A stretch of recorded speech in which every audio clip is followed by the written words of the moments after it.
Sa mainit na araw ng tag-init, maraming kaso ang sakit na dulot ng init ang nangyayari habang nagtatrabaho sa bukiri. Ang mga pangunahing sakit na dulot ng init ay ang heatstroke at heat exhaustion. Ang sunstroke ay tinatawag ding heat exhaustion.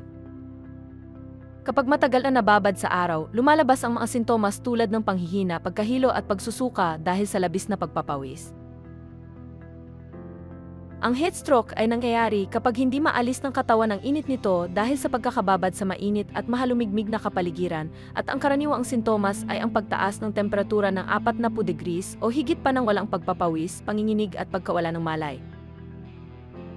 Upang malabanan ang mga sakit dulot ng init, una, kung may malay pa ang pasyente, ilipat siya sa malamig na lugar, tanggalin ang masisikip na damit at palamigin ang katawan. At pinapalakas ang pag-inom ng tubig, ngunit kung hindi pa rin bumuti ang mga sintomas, magtawag ng 119 upang humingi ng tulong. Samantalang kung walang malay ang pasyente, kailangan agad siyang dalhin sa emergency room. Hanggang dumating ang ambulansyang 119, ilipat din ang pasyente sa malamig na lugar, tanggalin ang masisikip na damit at palamigin ang katawan.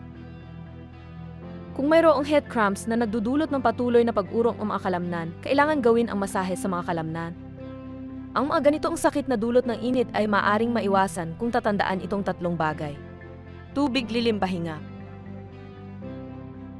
Kahit na hindi nauhaw, kailangan uminom ng tubig ng madalas at magpahinga sa ilalim o lilim sa malamig na lugar ng 0-15 minuto ng madalas at maiksi.